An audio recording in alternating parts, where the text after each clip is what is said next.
you're all scared. So much less scary now. Hooray. Okay, that's good. So, we're going to start with the 4 points of the gospel. Who can tell me, somebody from the back, who can tell me what the first, yeah, close your books, you cheaters.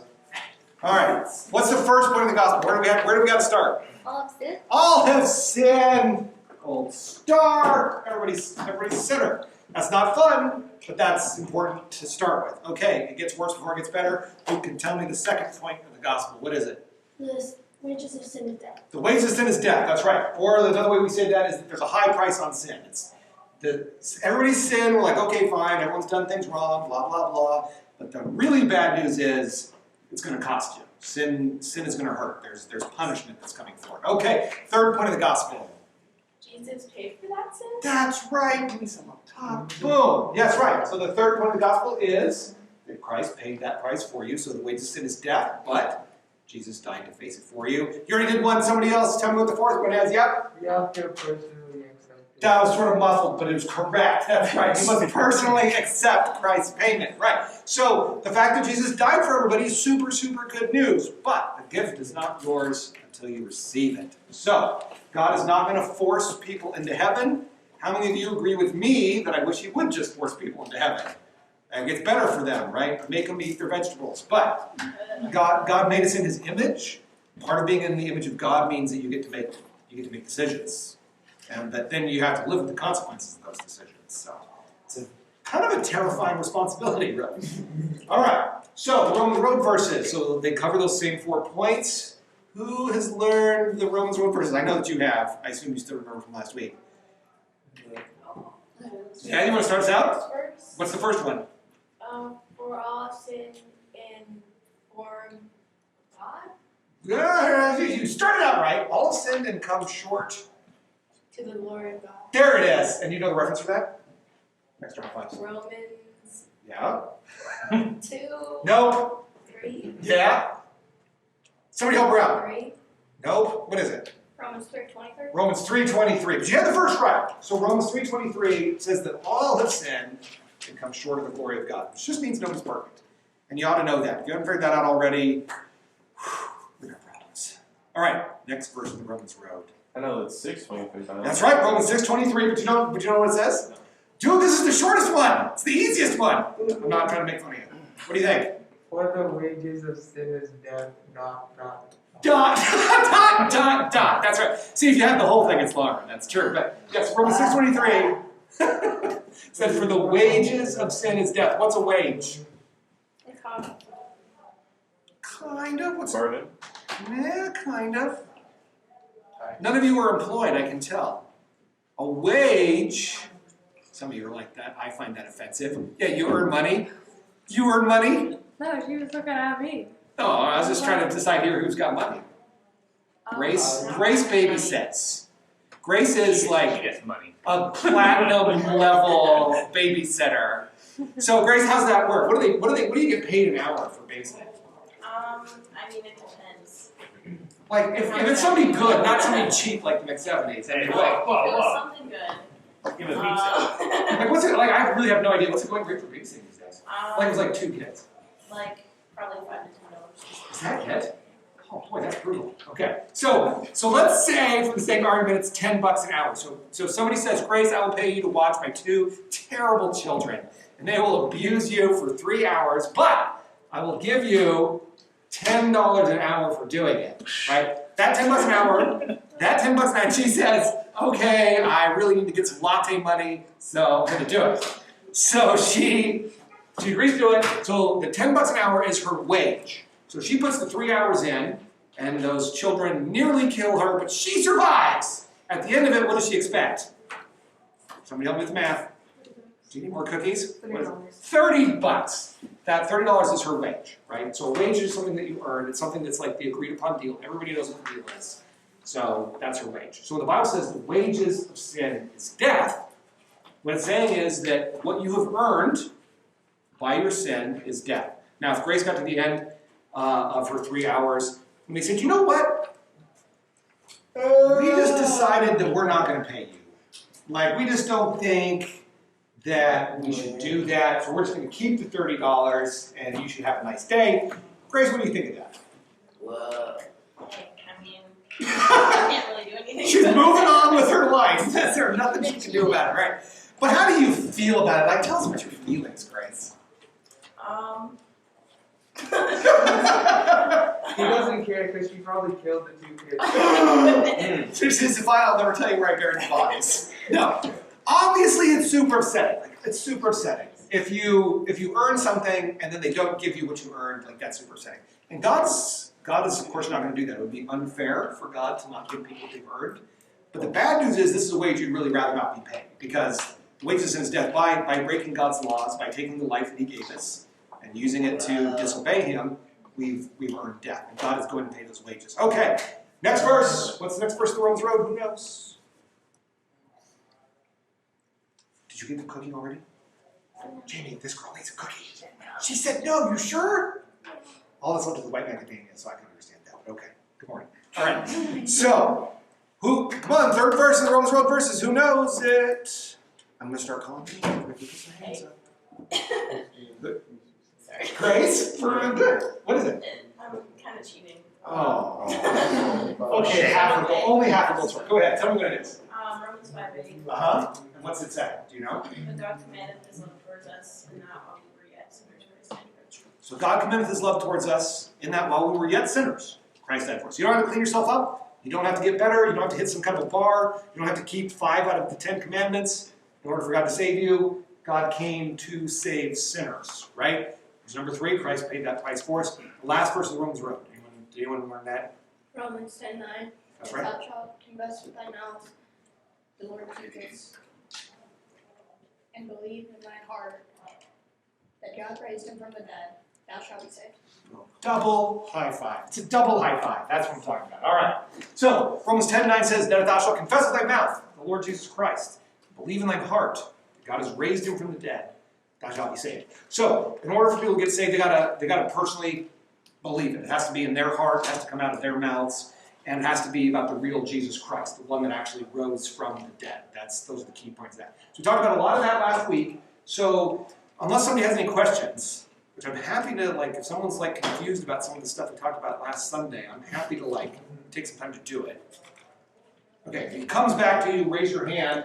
I'm not wearing a jacket, which means I'm not scary, which means you can ask questions. Right? Super not scary. Okay. Question, yes.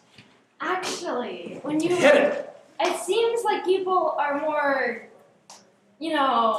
serious when they take off their jacket. And it's I kind feel of more serious this way? Yeah. Should I put it back on? Yes, please. I'll be less scary if I... Yeah, that better? Scary. Is that so much better? That's interesting. We'll take a survey. Jacket on, hands up. Jacket off, hands up. A lot of people didn't vote. Shh. This is the end of the republic right here. This is what it is. It's the death of democracy. Okay. So, I'm sorry, I'm scared. All right. So, today we're going to talk about developing your personal testimony. So, does anybody know what a testimony is? That's kind of a Christian sort of word. Yeah, it's a story about how you got saved. Okay, so testimony is a story about how you got saved, but it can also be a story about other things. It can be just about ways that God has worked in your life, right? And your testimony is maybe your most valuable tool in actually being able to talk about Jesus with somebody. And so if you've never had the chance to really think about your own testimony, now some of you, you may be here this morning and you may be thinking I'm not sure if I'm a Christian, I'm not sure if I really believe in all this Jesus stuff or in the Bible stuff. And if that's you, that's totally fine. I'm glad, it's, I hope you'll get saved. I want you to be a Christian. But I just want you to know that we're super glad that you're here. You don't need to pretend at church. There's a lot of pretending that happens in churches. We try to minimize how much pretending happens here at this church. Would you all just agree with me that pretending in general is kind of a bad idea? Yeah, it just really is. And unfortunately, it's too bad that a lot of pretending happens at churches, because church should be about honesty and transparency. And so we really try to make this church more honest and more transparent as much as we can. Some pretending is just being polite, right? like, polite is good. Even if you don't really like somebody, you can kind of pretend, not to pretend to like them, but you can at least be nice to them. That's not really, you don't understand. So I'm just saying that we want to be as transparent as we can. You're welcome here, even if you're like not sure about the Jesus thing. Like, I'm glad that you're here. We'd like you to get excited about Jesus, like I am. I think Jesus is awesome, and I want you guys to know it. One of the best ways that we can, so if you don't have like a personal testimony, if you're just like on the fence about Jesus, that's okay. I'm not going to embarrass you. I'm not going to call names today because I don't want to put you on the spot. But for those of you that are Christians, that you say, yeah, no, I've like decided to follow Jesus, like myself, like that's my decision, that I want to do that, I want to be a Christian, then the things in your life that led you to that point where you decided to try to follow Jesus, those things, if you'll think about, okay, what were those things, those sort of turning points or those decision points where I decided that, are really, really useful when you're talking to other people about Jesus, right? And so that's what a personal testimony is. So the way you kind of want to do this, and so like what page are we on here? We're on page like maybe 15, I think is what's labeled. There are no blanks here on page 15, but I'll just sort of talk you through what's on here. So the first part, and this is a very Bible thing to do, by the way, not that any of you were questioning that, but we see examples of this in the Bible of how people use their own stories to talk about Jesus. When the Apostle Paul, he got put on trial, he had to go in front of King Agrippa, and the king was like, why are you stirring up trouble? And so rather than just argue with him, well, I'm not stirring up trouble, because he kind of was, or rather than try to like really defend himself, he decided to tell King Agrippa his story about how he became a Christian, about how he met Jesus on the road to Damascus, how he used to like try to kill Christians. So it's a pretty big swing from a guy that used to try to kill Christians to now a guy that's going around preaching about Jesus and telling people they should become Christians, the people he used to be trying to kill, right? And so his story, he tells King Agrippa his story about how that happened. And so one of the ways that this gets really powerful is if you have a part one, which is like, you got to think about before, about how it happened, and then what changed after it. So it's really powerful because lots of people, and maybe you guys identify with this, they want to change things in their life. Something in their life is not right. They're unhappy, they're lonely, they are bothered by like some sin in their life, like they know that it's wrong, but they just like, they can't figure out how to fix it or how to stop it or whatever the problem is. And so it's really powerful as a Christian if you can talk about, hey, I used to be in this situation, but then I learned about Jesus, what he could do, and now he's changed me, or he's in the process of changing me so that now my life is different. It looks different than it used to. And so that transformation from before, then Jesus, and then what happened after is really a powerful way to talk to people. Another way to do this is think about the key elements of your life. What are the big things that happen? Now, normally when I teach this class, I'm teaching it to adults who have more years of life, more things that have happened to them. But lots of things have happened to you guys already in your lives. You've lived through stuff. There have been good things that have happened in your life, and there have been some probably really terrible things that have happened in your life. And if you think about those things and think about, well, where was Jesus in those things? If you have those things in mind, if you thought through it, then you have opportunities then to talk to people. I'm going to give you examples of this all in a minute. And then the third part of this is, it's a good idea to have a long version and a short version. So if you have a longer version, so if you're just, if you're sitting around and talking to somebody and you have like a long time where you can go through all the details and cover all the stuff, then that's good to have thought through that. Sometimes you only get a minute to talk to somebody or 5 minutes to talk to somebody. You only have a quick chance to like try to make an impression or talk to them.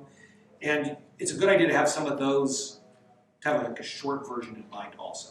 So again, this is not homework that I'm going to be checking because I'm not trying to pry into your lives or put you on the spot or make you feel weird if you're still uncomfortable about some of the Jesus stuff. But I've given you these blanks on the next pages. So if you look at page 16, then you'll see like a worksheet that you could use if you want to. And today we'll help you fill this out a little bit, if you'd like, about some things that you could, just ways to think through it so that you're ready when you have the chance to talk to somebody. Yeah. 16, right?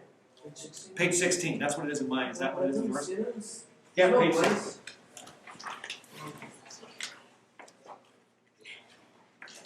Evan get the wrong stuff there.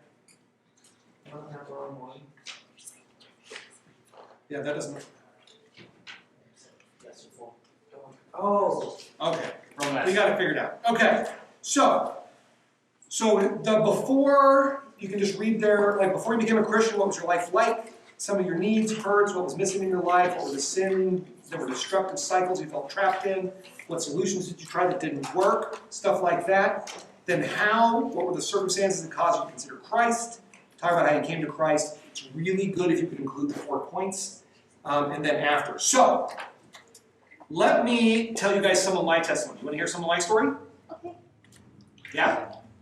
Okay, so I'll tell you a little bit of my story, just sort of a way as an example to kind of do this. So my before is a little weird, and some of you in this room will kind of agree with this, or identify with this, and that's, I grew up in a Christian home. So my parents were both Christians. So I grew up knowing about God. I grew up knowing about Jesus. And so for me it was never like, my parents are both pretty awesome. I'm really, really fortunate to have the parents that I have. Because they weren't just like good people, I mean they were, but I had problems some with my parents. Mostly my mom. My mom and I had some hard times in our relationship where we did not get along very well at all. And some of that I realize now is because my mom and I our personalities are pretty similar, and so we would clash. But the cool thing about my parents is that they got saved. They trusted Jesus as their Savior after they got married. So they'd already gone through college and they were married to each other. And then my mom got saved first.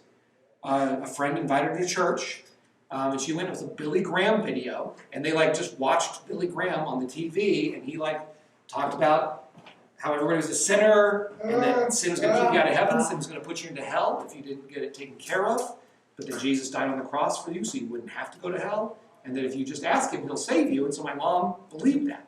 So she got saved, then invited my dad to church, and he was kind of like, eh. But a friend said, well, I'll come over to your house and do a Bible study with you. And so he did, and he went through the gospel with my dad, those same 4 points. My dad got saved. So by the time I was born, my parents, but they'd only been Christians. My parents had only been Christians for like a year before I was born. But the really cool thing for me was, as I grew up, my parents were also growing as Christians. They didn't just start awesome and stay that way. They actually got better. Over my life, they changed things. They got kinder about stuff. They changed the way that we did some things in our family. They started doing, I remember when we started family devotions, that's not something we used to do. And then one day at church they were talking about, hey, you ought to do family devotions. And my dad came home and it was like, hey, we ought to be doing family devotions, I guess, so we're going to start doing that. I remember when my parents started doing date night and couch time. I remember when my dad quit going into work so early during tax season and started staying home to have breakfast with the family before he went to work. I mean, stuff changed in my parents' lives over the years because of Jesus. So I knew growing up, I knew God was real. I knew that Jesus was real because I got to see him change my parents' lives and do a bunch of stuff. So for me, the crisis came not when I was a kid, but when actually a little bit after about your guys' age, I went off to college. And I went to, it was supposedly a Christian school. I think if I'd have gone to just some public school, that it might not have been so hard for me, where they were just there's no God, blah, blah, blah. But I went to this supposedly Christian school, and in there they were just oh yeah, we believe in God and Jesus and all that stuff. But then there was kind of but nobody really believes the Bible's true. I mean, nobody that's smart thinks the Bible's true. I mean, only crazy people, and stupid people, really take the Bible that seriously. It's a metaphysical book, and it's all in metaphors, and in spiritual terms, and if you're a little smarter, then you can see the spiritual depth of the Bible and not be distracted by all the stuff. And then they just started well, Genesis is just a retelling of Babylonian myth, and the Gospels have all these contradictions in them, but that's okay because of the human experience and all this stuff. And because I thought kind of that they were Christians, and I wanted to be smart, I wanted to know stuff, I didn't want to be stupid. And so a lot of that stuff was really appealing to me. And so for a while I started to believe all that stuff. And then But it was kind of interesting. At school, I hear all that stuff at school, and then on the weekends I would come home. At that point, I was dating Heather, and she went to a Baptist church. I'd never been to a Baptist church before, but like I went to Baptist church with her, and they were just like, no, the Bible's true, and you should believe every word of it, and it's exactly right, and all that sort of stuff. And so it was like the contrast was really sharp between like the really smart people with multiple PhDs who didn't think the Bible was very real, and then like the stupid people who really did believe it was real. But the cool thing for me was getting to see that contrast. The Lord really worked in my heart. He used 1 Corinthians. So when I share my testimony, I talk about 1 Corinthians a lot, because as I was trying to decide what I believed, because I knew that my parents, like, I believed in God and I believed in Jesus, but I wasn't sure. The question for me was more about how serious am I going to be about this? Am I really going to just like try to do the stuff that the Bible says, or am I going to kind of figure it out myself more? That was more the thing I had to do.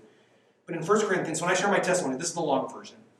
When I share the long version of my testimony, so in 1 Corinthians chapter 1, verse 17, Paul says, oh, go ahead. Paul says, for Christ sent me not to baptize, but to preach the gospel, not with the wisdom of words, lest the cross of Christ should be made of none effect. For the preaching of the cross is to them that perish foolishness, but unto us which are saved is the power of God. For it's written, I will destroy the wisdom of the wise. I will bring to nothing the understanding of the prudent. Where is the wise? Where is the scribe? Where is the disputer? Hath not God made foolish the wisdom of this world? And so the Bible says that it's not by wisdom that the really smart people in the world have actually become so smart that they've like become foolish and they've missed the most important things. And that was actually what I saw. Like in college, like these people that I looked up to as being really smart, who had a couple of PhDs and they were fluent in Greek and Hebrew and they could just rattle off big Latin words. Like I was like sort of dazzled by how smart these people were. But it turns out that they were not happy. They didn't have great marriages. They didn't have good relationships with their kids. They didn't have a good relationship with God. They were missing a lot of joy in their lives. And they were smart, but like the stuff in life that actually matters, the stuff that actually like makes your life have meaning and purpose, they've like lost it all. They've gotten so smart they missed the most important things. Whereas these stupid people who just like believed the Bible and were trying to do what it said had so much joy and their marriages got better and their relationships with their kids got better. And so I just thought, that's what I want. I want to do that. And so I just decided not only to believe in Jesus, but then to really try to follow him. And not try to be smarter than God, to not try to be smarter than the Bible. There's lots of things in the Bible that I don't really understand, but my attitude about it, because of this, is I look at it and I go, okay, well, God probably knows better than I do, so I'm just going to trust him. And that's brought me so much peace, because like life is confusing. It's not just the Bible I don't understand. There's so much that goes on in the world that is really upsetting. Like there's really upsetting stuff that happens all the time. And like, how are you going to deal with that? The good news is that if you follow Jesus, there's not always answers, but there's something better than answers. There's peace. There's rest. There's comfort. There's joy. And that's what I've learned in following Jesus, is that before trying to get answers, I had no peace and no rest and no joy.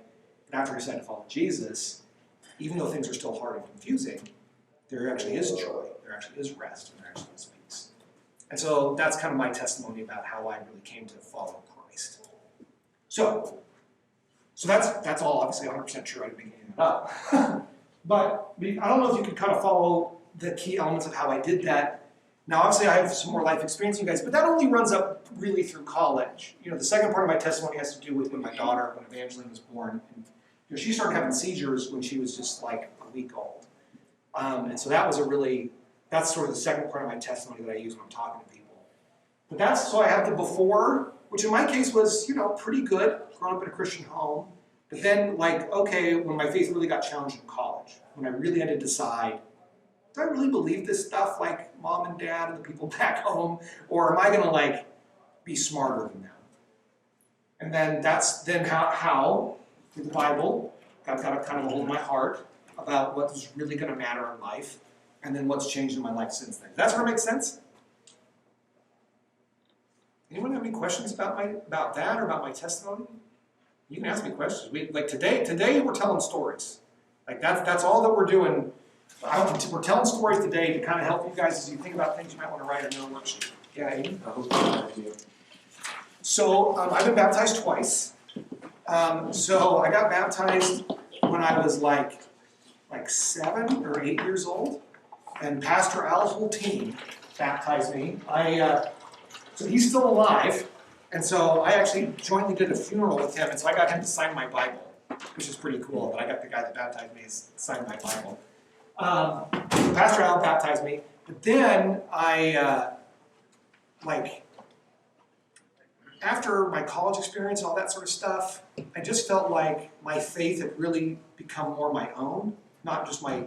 It's like as an 8-year-old, my faith was mostly my parents. Like that was like genuine. Like I believed that, but it was more like I mostly believed the stuff that my parents said. But after college, then I was like, okay, no, like I've decided this for myself. So I've just felt like I wanted to get baptized again. I don't think you need to, but I wanted to. So Pastor Tom, who started this church, I would call this the Pastor Tom room. So Pastor Tom baptized me then in a hot tub, which was an awesome way to do it. We didn't turn the jets on, but anyway. So he baptized me in a hot tub. So that was my second baptism. Any other questions? I asked Pastor Jamie if he'd tell us a little bit about his testimony. So his story is different than mine. He did not grow up. He did not grow up the way that I grew up. And are you ready to tell us a little bit about it? Okay. So he'll share a little bit of his story just to kind of give you an example of how that story can look from just a pretty different point of view. Yeah. Okay. So a lot of you guys know about what I did when I was younger, all the kind of bad stuff I did. So I'm going to try and rewind a little bit further. So I grew up in a very broken home, single mum family. She got married 4 times. That means she got divorced 3 times. And in between the divorces, there was lots of boyfriends, there was lots of guys in and out of our lives that we were kind of like, do I call you dad? Do I not call you dad?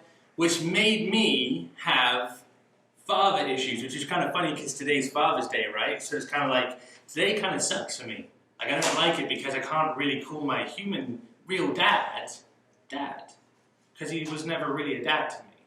So it has this confusing factor to be like, man, I wish I had a real father. So I did a lot of things wrong, did a lot of bad things, used to look for a father figure in the wrong places. That's how I got involved with drugs and drinking and everything like that, was because I was looking at bad father figures. And then one day I got to speak to my friend Josh. He's the guy that actually helped me become a Christian, come to know Jesus. And he talked to me, pardon? Go Josh! Go Josh! Josh Hodson from England. And he actually pointed me towards Jesus and said, actually, Jesus is the person you're looking for. God the Father is the Father that you need in your life to have a better life. So it's kind of funny because I don't have like a ton of Bible verses that back up my testimony, purely because at the time I wasn't a Christian. I didn't have any knowledge of the Bible. I didn't grow up in a Christian home. It was a very broken home. If I went to church, my other brothers would kind of mock me because it was, no, you're a funny little Christian guy, and we used to beat up the Christians. So it was kind of like I was joining the other side, right? But when I really understood who Jesus was and what he did for me, that even though I wasn't wrong in the broken family situation, but I had done wrong in my life. I drank, I chose to do drugs, I chose to fight, I chose the life I lived. I chose to look in this direction instead of this direction. But what I gained when I looked at Jesus was a heavenly Father that was able to fill that role, a dad role. In Matthew 7, it talks about God being a good Father, that he is for us, that he's never left us. It also talks in the Bible that he will never leave us or abandon us or forsake us. That's the type of dad that I need. It's the type of dad we all need.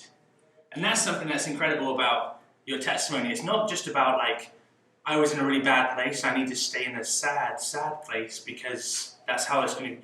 I gained a father. I gained a whole family. I gained something that I'd never had before. So, like through knowing Jesus, it was a complete transformation to having a complete father who's never going to abandon me, never going to forsake me, never going to say, Jamie, you're terrible, Jamie, you're horrible, Jamie, yeah, I've done wrong. Yeah, he's going to tell me when I'm stepping out of line. Yeah, but he's going to forgive me. And he will forgive me because I believe that. And it says that. If I come to him with an honest heart and say, I'm sorry, I've sinned, I will be forgiven. So, my testimony is more from that side of things of a young boy looking for a father, and that father role being filled by God the Father instead of anything else. Does that kind of help? Perfect. Yeah. Awesome. Anybody else have, like, I'm not putting anybody on the spot. I don't actually even expect any of you to say anything, but does somebody else have, do you have, like, a part of your testimony you felt like you wanted to share with us this morning? All right, so let me talk about the second part to do this, and then I might ask Jamie to come up and share a little bit more here. Like I said, today's story day. That's what we're doing. What time is it? Just past 10. Okay. So the second thing you can do here, so the before, how, and after, we talked about that already. But then key elements is another way to do this, right? Now, key elements, we're looking at page, I think, 17, right? Okay. So page 17, if you want, some of you are already working on this, which is awesome. You already filled some blanks. Oh yeah, go ahead. Ron wants to know the time. And it's 10:04. 10:02. Go 10:03, just go in the middle. All right.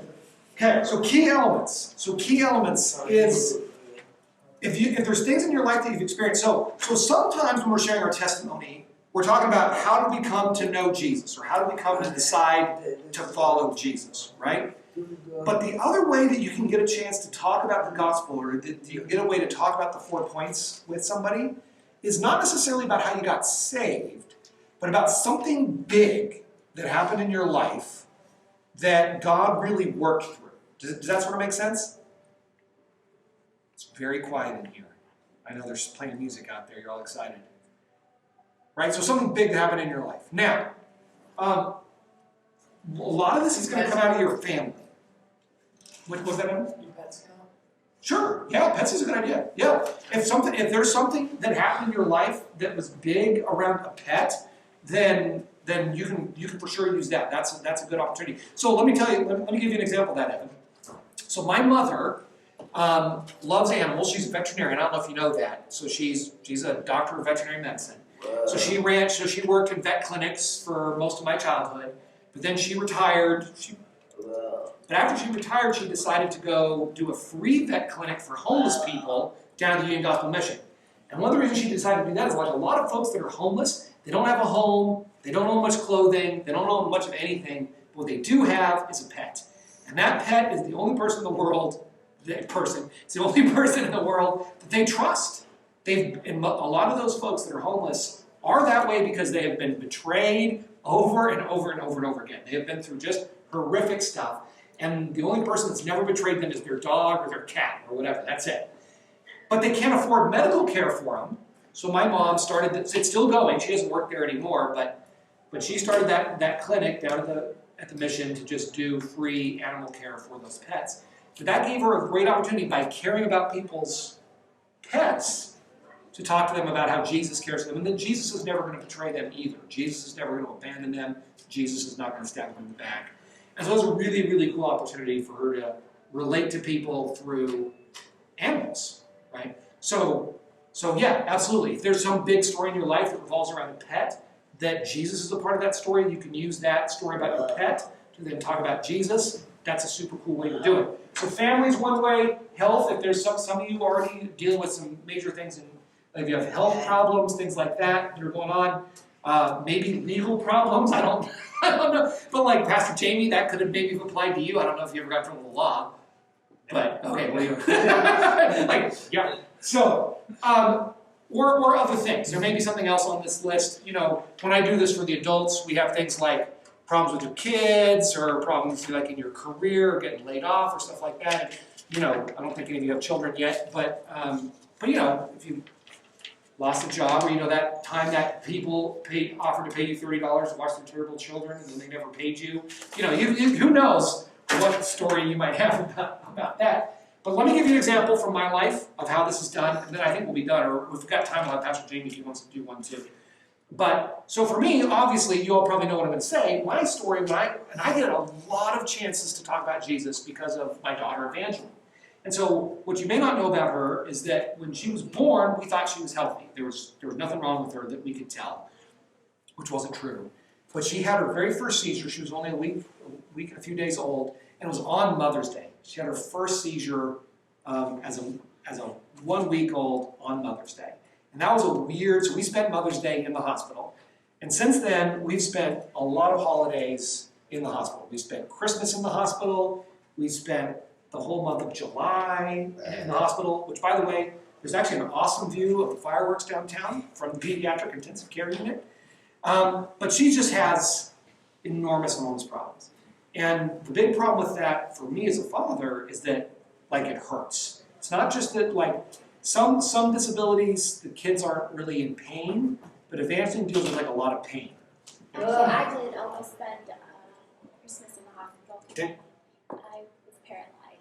Yikes! Paralyzed from what? I had an allergic reaction that couldn't move my body. Some kind. See, that's I couldn't breathe terrifying. either. So look, so there you go. So that, I so was paralyzed as well. yeah, paralyzed high five right there. Nice, yeah. Yeah, in fact, I'll try to wrap mine up because I think a lot of you guys have heard how many of you, show of hands, have heard my story about Evangeline? Okay, so most of you guys know the story. So I'm going to wrap it up quick and let Jamie tell his paralyzed story because it's bonkers. Okay, so, but then, for example, you guys have lived through these health things, right? So I went through that and it almost destroyed my faith. When Evangeline at night would be up and crying and in pain, and God would not answer my prayers, and God would not help her sleep, and He wouldn't make her better, and we fasted, and we prayed, and we anointed her with oil, and we begged God to heal her, and He wouldn't do it. And that almost destroyed me as a Christian. I almost walked away from God. I almost decided I didn't believe in this anymore because it was all too upsetting. So when I talk to people who are dealing with really upsetting things in their life, where they're really upset at God, when they're really angry that God has let something happen, or that God won't fix something, I have something I can talk to them about.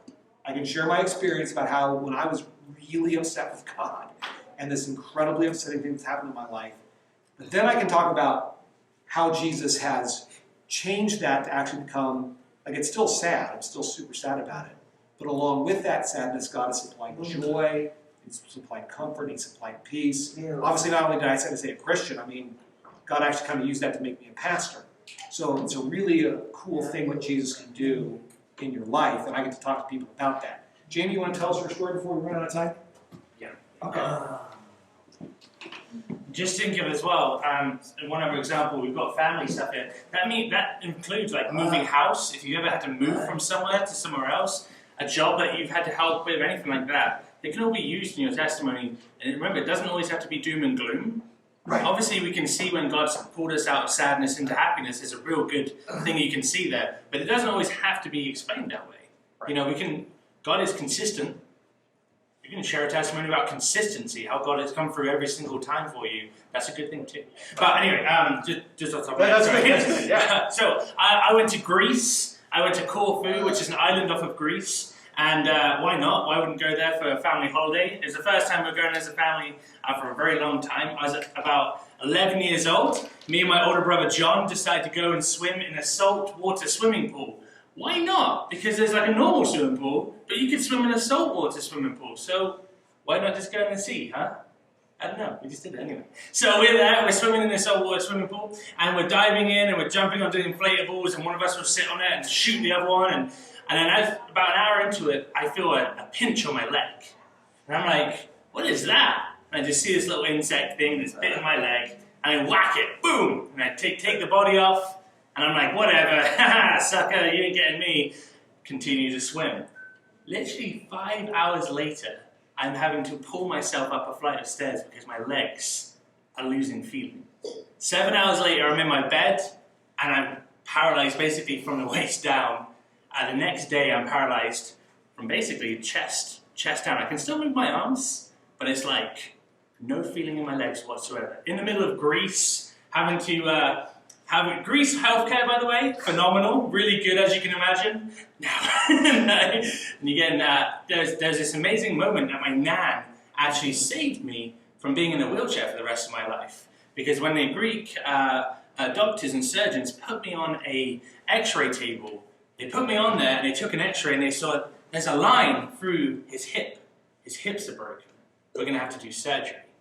And my nan was an X-ray nurse in England for about 45 years, something like that. She's an amazing lady, and she actually said, I want to see them before you do anything. And she stepped in and stopped them from doing surgery because it wasn't, they were going to put bolts in my hips and I was going to be in a wheelchair for the rest of my life. And she said, that's not the case, that's a crease in the sheet underneath. So when they put me up on the stretcher, I pushed the sheet up and it creased underneath and it looked like it was breaking my hips, but actually it was the sheet underneath my bum, basically. And it stopped me from having surgery that would have been in a wheelchair for the rest of my life. But it took me a while to get back and to be able to walk again. But I had to learn how to walk again. I had to learn how to use my feet. I had to pick up stuff with my toes. Like I had to do these practice runs. So now I can pick up pencils and keys and all these different things with my toes, like monkey feet, to try and get the feeling back. But nothing tells you, nothing feels kind of the same when you go, everything's been taken away, and then you've been given it back again. And that's kind of the same thing with what Jesus does for us, right? So that's what I do with my testimony. I say I lost everything. I lost all my hope. I lost all of my thoughts about what I was going to do in my life, everything like that. But then I was given it back. So it's kind of like a second chance to be able to do stuff again and be able to do that. So obviously I'm not paralyzed now. It took about 6 to 9 months to be able to learn how to walk again, do the physiotherapy. I had to go in those swimming pools with the rails on the side, and you have to walk against the current and stuff like that. You'll notice I have a lot of pairs of shoes because I burn through shoes really fast because of the way I walk. And it's because I'm right foot heavy, and I burn through the sole of the shoe really fast that way.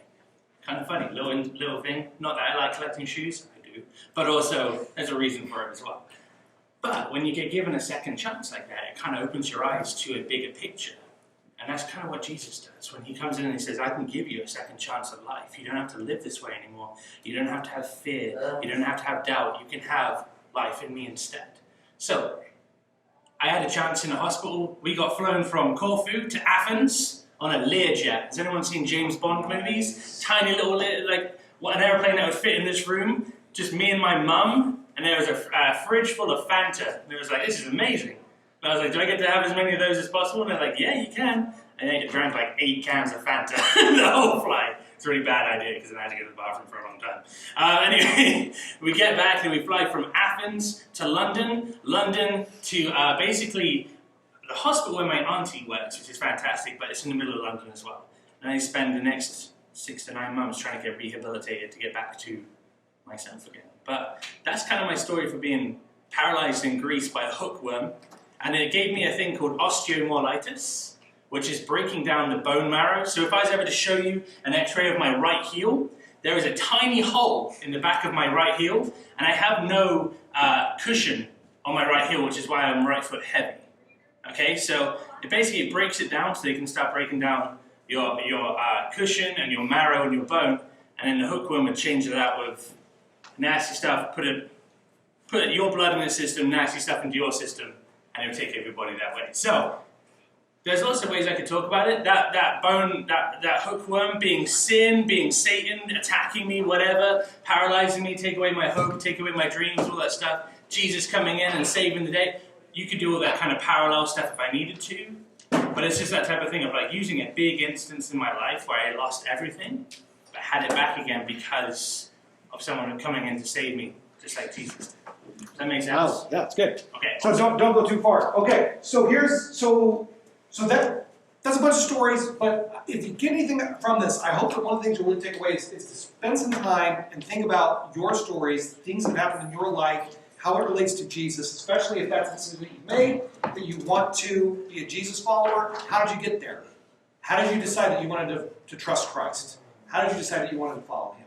What things in your life have happened that either is a way that Jesus really worked in your life, or like Pastor Jamie's story is like, it's a good example of like a spiritual reality, because those stories are a really good way to be able to talk to people. To talk to your friends, to talk to people at school, to talk to people you're going to meet in the future. When they like, so tell us about yourself. If you've got a story like that you can tell, it's a really cool way to be able to share the gospel with people. And then you can get into the 4 points. But to start the spiritual conversation, which is often really difficult, how do we start that conversation? Your testimony is a really good way to do that. So, okay, so work on that. Oh, I turned it off, but that's fine. Pastor Jamie, why don't you close us here in a word of prayer?